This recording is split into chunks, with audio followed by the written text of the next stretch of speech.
Donc, j'ai quelques diapositives là, que j'ai préparées. Donc, l'image que vous voyez dans quelques secondes, OK, il y a un petit délai, désolé. Bon, est-ce que c'est bon? Tout le monde voit l'image? Oui, parfait. OK. Donc, l'image que vous voyez ici, hein, c'est une radiographie pulmonaire. Hein, c'est peut-être la complication la moins fréquente du COVID-19, mais c'est certainement la plus redoutable. Ce que vous voyez, c'est une infiltration diffuse des deux plages pulmonaires qui compromet sérieusement l'oxygénation. Puis ici, effectivement, c'est un patient qui a la COVID-19 et qui est intubé. Principalement, hein, c'est une insulte pulmonaire virale primaire, mais on pense de plus en plus que c'est une insulte secondaire par justement la réponse inflammatoire qui survient 7, 8, 10 jours après l'infection virale. Donc, ça semble plus être une cause ici inflammatoire que vraiment l'effet du virus. Donc, je vais vous parler brièvement du virus comme tel. Je pense que c'est très important de parler de ça. C'est des choses que j'aime parler parce que ça nous aide à mieux comprendre les caractéristiques ou les choses qu'on peut faire avec ce virus. Donc, c'est un virus enveloppé. Quand je dis enveloppé, ça veut dire que c'est un virus qui est très sensible à tout ce qui est savant, à tout ce qui est nettoyant, qu'on peut utiliser habituellement pour nettoyer nos surfaces. Donc, le fait qu'il y ait une enveloppe lipidique, un peu le virus de l'herpès, c'est la même chose. Ce sont des virus qui sont très sensibles à l'alcool, à la décontamination. Donc, ici, j'ai mis une image du Lysol qui va tuer très efficacement le virus COVID-19. C'est un virus à ARN, puis à la différence de tous les virus à ARN, qui normalement sont des virus avec un niveau de mutation très élevé, la famille des coronavirus est un groupe de virus avec un génome très stable. Puis ça qui est important à dire, c'est comme on a un génome stable, c'est que ça facilite le développement du vaccin. Si on parle de la grippe, par exemple, ou du VIH, ce sont des virus à ARN, mais avec un très haut niveau de mutation ou de l'échange de matériel génétique dans le cas de la grippe, d'où l'importance de faire un vaccin annuellement. Donc, il y a plusieurs défis. Dans le contexte du coronavirus ou du COVID-19, ça va certainement faciliter le développement d'un vaccin. Il y a plusieurs coronavirus qui existent chez l'être humain. Ça, c'est généralement associé au rhume. Mais ici, on parle d'un nouveau coronavirus, un virus qui est d'origine zoonotique, donc animale, et très probablement qui proviendrait du réservoir de la chauve-souris avec un autre intermédiaire mammifère qui aurait transmis par la suite chez l'humain. Mais le réservoir de la très grande majorité des coronavirus, c'est généralement les chauves-souris qui peuvent comporter plus de 300, 500 coronavirus différents. D'ailleurs, on ne les connaît pas tous, les coronavirus des chauves-souris. La transmission, c'est de personne à personne par gouttelette. C'est très important de le souligner. Et par contact. Donc, s'il y a de la morve ou des sécrétions respiratoires qui souillent une poignée de porte, un robinet, effectivement, par les fomites dans l'environnement, on peut se contaminer. Mais en se lavant les mains régulièrement, les fomites ne devraient pas être un problème. Pour ça qu'il y ait des gouttelettes, effectivement, c'est une façon qu'on pourrait l'attraper par la respiration. Ces deux mécanismes de transmission-là font que le taux d'attaque est très élevé dans les familles. Donc, les gens sont souvent très près l'un de l'autre dans les maisons fermées. Donc, on voit qu'il y a beaucoup de cas secondaires dans les mêmes maisons de COVID-19. Pour ce qui est des chiffres entourant la mortalité ou la contagiosité, on sait qu'un individu, normalement, va infecter 2,5 personnes. C'est ce qu'on appelle le ratio de reproduction. La mortalité de 2 Mais encore là, si on regarde la mortalité globale du virus, elle est d'environ 2 Mais lorsqu'on regarde des tranches d'âge séparées, ce qui serait un taux de mortalité par rapport à un groupe d'âge, pour les plus de 80 ans, cette mortalité-là peut être de 15 Donc, ça dépendamment de la façon qu'on exprime la mortalité pour le COVID-19, si on parle des gens plus âgés avec des comorbidités, cette mortalité-là est certainement beaucoup plus élevée. Si on fait des comparaisons avec d'autres virus respiratoires, le SRAS, un peu en termes de transmission très similaire, 2 à 3 personnes sont infectées en moyenne par un individu porteur, mais la mortalité est beaucoup plus élevée avec le SRAS, 9,5 Pour le virus du Moyen-Orient, le MERS-CoV, ça, c'est beaucoup moins transmissible. Donc, les individus, normalement, n'infectent pas d'autres personnes dans la communauté. Et la mortalité, par contre, elle est beaucoup plus élevée, donc ça frôle les 30 de mortalité. L'influenza, beaucoup moins, c'est-à-dire un peu moins contagieuse que le COVID et une mortalité ici beaucoup plus faible que le COVID, donc une personne sur 1000 à une personne sur 5000. Au début, quand on entendait le COVID, les gens parlaient beaucoup que la grippe était pire. Oui, en termes de nombre, la grippe, à ce moment-là, on pouvait dire qu'il y avait plus de cas de grippe, mais on parle d'un virus hautement plus virulent et beaucoup plus mortel que la grippe. Il n'y a aucune comparaison. L'incubation du virus, on dit que c'est 2 à 14 jours. Ça, c'est l'incubation la plus longue, mais certainement la médiane, c'est 5 jours. Ce qui veut dire lorsqu'on est infecté par le virus, on peut s'attendre à développer nos premiers symptômes généralement après 5 jours. Alors que l'influenza, l'incubation est beaucoup plus courte. On dit généralement en bas de 3 jours, mais ça peut être généralement 48 heures après avoir été exposé au virus de l'influenza que l'on commence à développer des symptômes. Pour ce qui est de la contagiosité, on sait que dans la période asymptomatique, de plus en plus dans les derniers jours, dernières semaines, on pense qu'il y a un peu de transmission possible chez des gens qui sont présymptomatiques ou possiblement asymptomatiques. Dans le cas du SRAS, ça c'était clair, la transmission se faisait uniquement chez des gens symptomatiques. Mais il est possible que dans le cas du COVID, il y a des cas de transmission qui est survenu avant l'apparition des symptômes ou dans la phase un peu présymptomatique où les gens ne sont pas tout à fait conscients que c'est le début des symptômes de l'infection virale. Pour ce qui est de l'arrêt de la contagiosité, lorsqu'on est plus contagieux, c'est encore là un sujet qui a un peu de controverse, mais généralement dans la communauté, on dit entre 7 à 14 jours, dépendamment des références, que les gens ne seraient plus considérés contagieux. Et aussi, on veut avoir une amélioration clinique avec disparition de la fièvre et aussi amélioration des symptômes respiratoires. La contagiosité semble être un peu différente par rapport à l'influenza où les gens sont généralement seulement contagieux de 3 à 5 jours après le début des symptômes, mais très clairement dans le cas de l'influenza, on est contagieux avant le début des symptômes, ce qui est un élément de transmission très efficace du virus de l'influenza. 24 heures avant le début des symptômes, les gens répandent le virus de la grippe. La présentation clinique est très variable. Donc, c'est un virus à deux visages, des formes généralement très bénignes, c'est la norme. Mais d'un autre côté, il y a les formes très graves, sévères ou critiques. Les symptômes peuvent être de la fièvre très légère. Moi, j'ai des patients qui ont rapporté jusqu'à 40 de fièvre, alors que d'autres, c'était du 37,9, 38,1. Donc, la fièvre va un peu dans toutes les directions. On a de la toux sèche, une toux très particulière, non productive et surtout de la fatigue. Les gens peuvent avoir cette fameuse congestion nasale, excusez. Puis, on décrit beaucoup là, ce fameux syndrome de perte de l'odorat et du goût. Là, ça partit dans les médias sociaux. Mais dans le fond, c'est ici vraiment les symptômes d'une sinusite, donc la congestion au niveau nasal. Pour certains patients, on va avoir une dyspnée qui va progresser et comme on voit dans le cas du premier ministre de l'Angleterre, vraiment une détérioration progressive sur une semaine, 10 jours. Et c'est vraiment là que les choses commencent à se compliquer où les patients généralement vont devoir être hospitalisés et malheureusement des fois un transfert aux soins intensifs. 80% des infections à COVID-19, c'est une forme autorésolutive bénigne, sans aucun traitement, sans aucune conséquence, et les gens se rétablissent très bien. C'est que dans un 20% des cas où le parcours est un peu plus difficile, sous forme d'une maladie sévère dans 15% des cas, et vraiment, pour le reste, le 5% résiduel, c'est là où on a des formes critiques. Qui correspondent dans ce 5%-là à 50% des morts que l'on va voir. Donc, les autres formes de la maladie, soit légères à modérées ou sévères, il n'y a aucune mortalité. La mortalité se trouve uniquement dans les formes critiques de la maladie. Si on fait des parallèles avec les autres coronavirus zoonotiques qui infectent l'humain, donc le SRAS, encore là, un nouveau virus, provient de la chauve-souris, présumément, avec un autre intermédiaire qui est la civette. De façon intéressante, un peu le même timeline que le COVID-19. Donc, le SRAS est apparu en novembre 2002 et complètement disparu de la surface de la Terre. À toute fin pratique, là, dès juin 2003 et au total environ 8000 cas. On n'a pas revu le SRAS à ce jour, hormis quelques petits accidents de laboratoire, puis une petite éclosion qui a été décrite, mais de façon non soutenue. De façon globale, on considère que ce virus-là est presque disparu de la surface de la Terre. Il est arrivé subitement, il est disparu aussi subitement.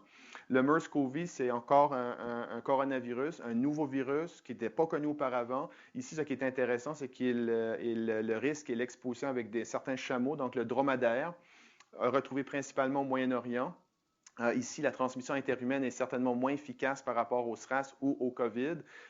Lui est apparu environ en 2011. C'est un virus qui est quand même encore rare, fortement relié à du voyage dans les endroits à risque, donc au Moyen-Orient, puis au total environ 3000 cas totaux répertoriés depuis 2011. Bon, il faut parler de la peur. Est-ce qu'il faut avoir peur du COVID-19? Je pense que c'est un virus, tout le monde le sait, c'est très inquiétant de voir la mortalité, comment le système de santé a été fragilisé, mais personnellement, je dois vous dire que je n'ai pas une peur au quotidien. Ce virus-là, c'est un virus respiratoire qui se compare en termes de prévention des infections à l'influenza. Donc, si on est bien protégé, si on fait bien attention, si on se lave les mains, le virus n'est pas plus contagieux d'une certaine façon qu'un virus de la grippe. Effectivement, en termes de sévérité, c'est une autre chose, mais si on se prépare très bien, il n'y a pas de raison d'avoir peur de ce virus-là. Je me suis porté volontaire pour l'unité COVID, éventuellement, si on a besoin de faire ça comme interniste, parce que je ne suis pas inquiet de voir un patient avec le COVID. Au Nouveau-Brunswick, les patients sont, les citoyens sont très disciplinés. Il faut dire qu'à ce jour, le Nouveau-Brunswick performe très bien, très peu de cas dans la communauté. On teste énormément de patients tous les jours et on a seulement une soixantaine de cas actifs aujourd'hui. Donc, ça, il faut dire que c'est très rassurant et ça nous donne aussi le temps de se préparer. Et le problème, c'est certainement les juridictions ou les endroits sur la planète qui n'ont pas eu cette chance-là de se préparer. Et là, quand la vague frappe, tout s'écroule parce que les gens n'ont pas pu avoir le temps de mettre les protocoles en ordre et de prévoir les choses. Mais ici, vraiment, on se prépare bien. Et ça que je vois, c'est extrêmement satisfaisant en termes de préparation.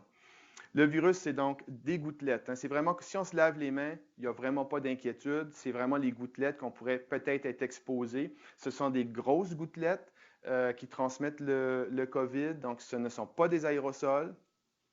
Lorsqu'on parle de patients malades, sans procédure qui génère des aérosols, pour être bien précis. Et ces gouttelettes-là ne voyagent pas plus de 1 à 2 mètres. Puis généralement, c'est 1 mètre. Puis quand j'ai fait des présentations sur les étages, parce qu'on s'est promené un peu partout pour donner de l'information, puis j'ai envoyé un postillon de crachat en parlant, ça m'est arrivé.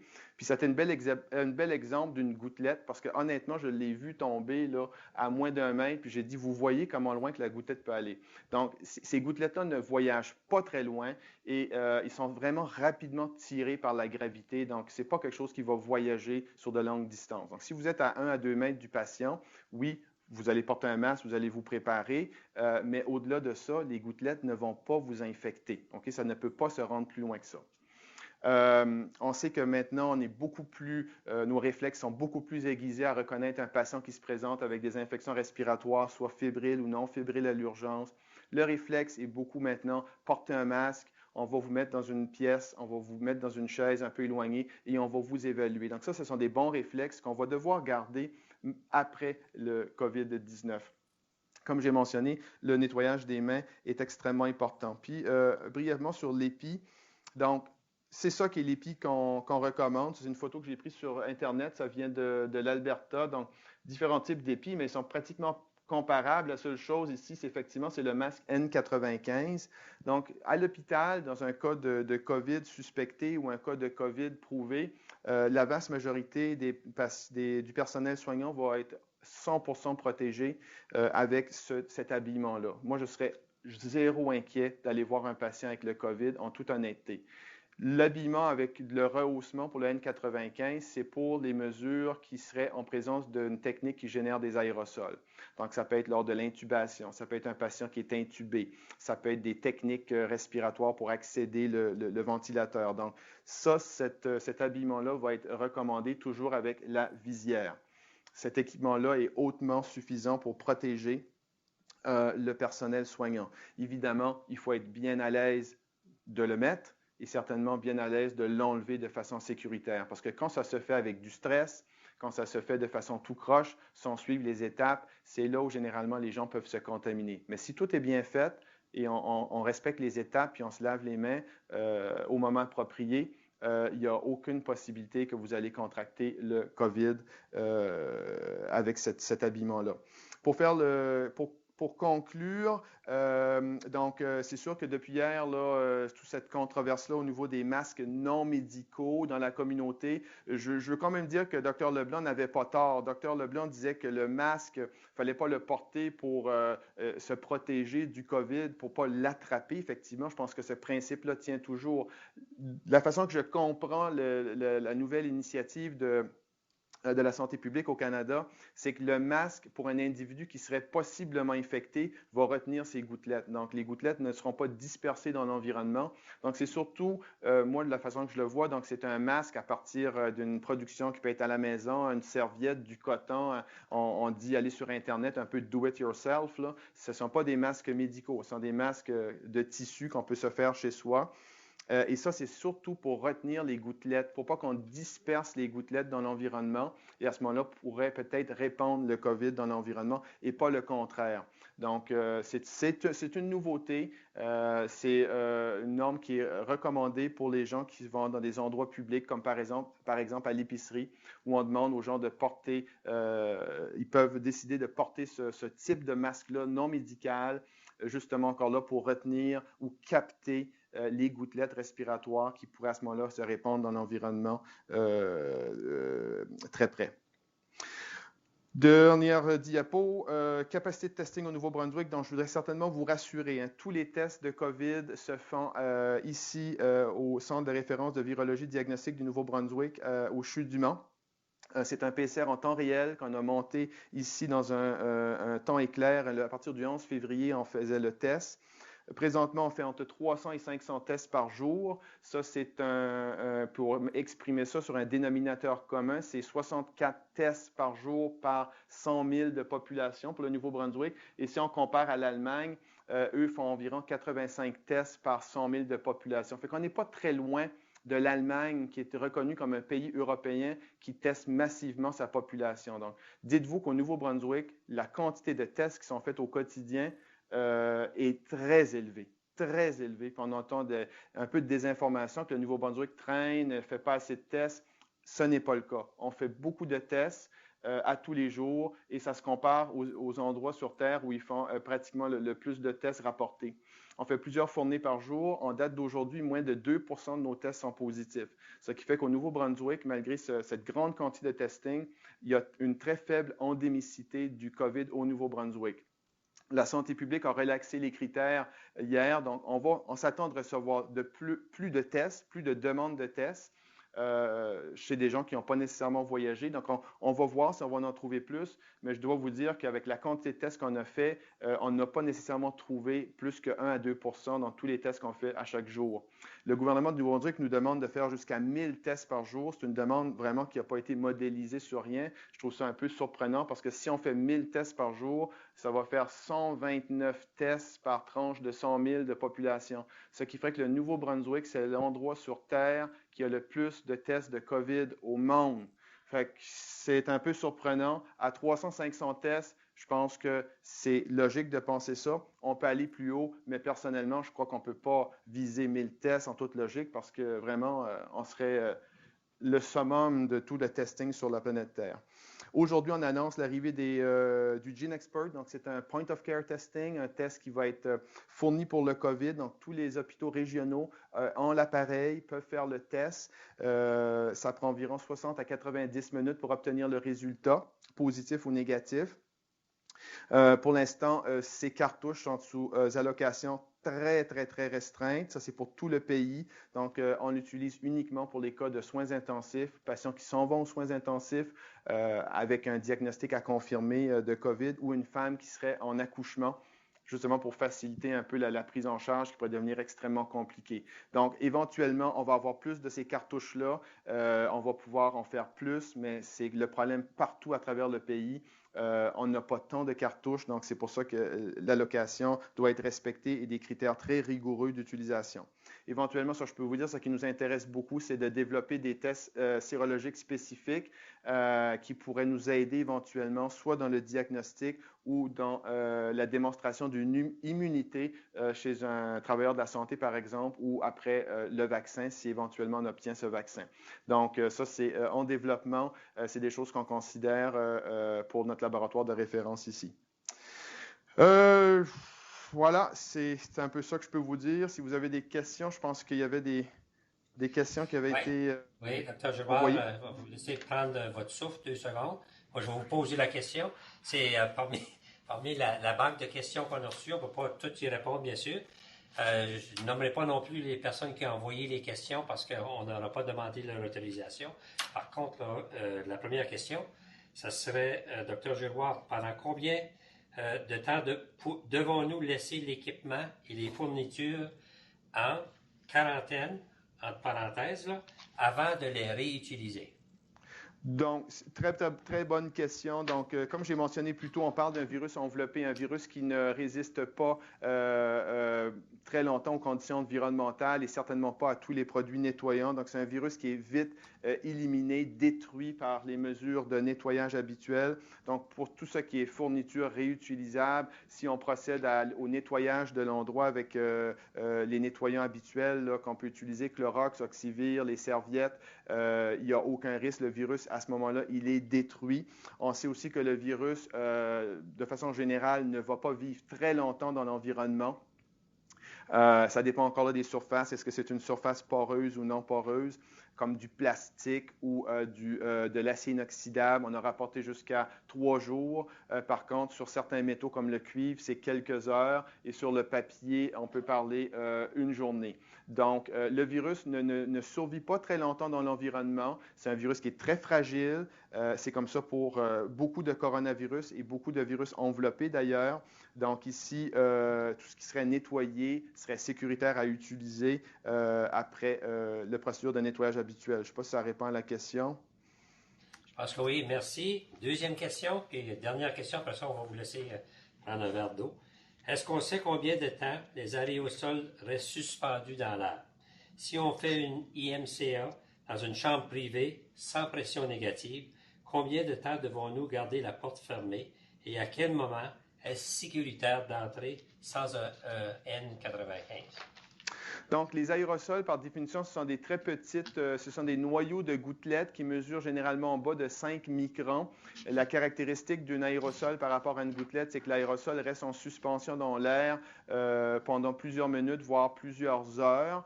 Il y a encore une controverse aujourd'hui. Est-ce que les aérosols du COVID-19 sont infectieux? Ce qu'on sait, c'est qu'on a pu démontrer la présence de matériel génétique dans des aérosols, mais on ne sait pas si ce sont des aérosols infectieuses proprement dit ou des particules virales complètement construites. Ça, c'est encore une question qui n'est pas entièrement répondue. Donc, ces aérosols-là, c'est un problème lorsqu'on fait des techniques qui génèrent des aérosols. Ça que je peux vous dire, lorsqu'on a une chambre à pression négative, les aérosols sont captés et ne vont pas sortir de l'espace. Et après 10 à 12 échanges d'air, normalement, on élimine 99,9% de tous les aérosols. Et ça se produit en dedans de 45 minutes.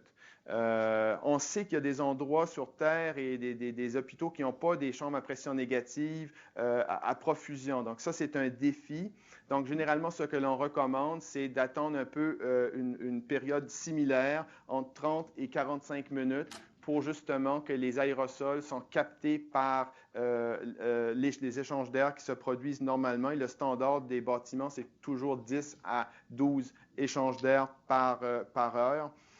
Donc, généralement, ce qu'on va recommander, c'est de fermer la porte, garder la porte fermée et on ne peut pas accéder à cet endroit-là sans un masque N95 avant au moins 45 minutes pour s'assurer que tout ce qui serait aérosol soit éliminé de l'endroit.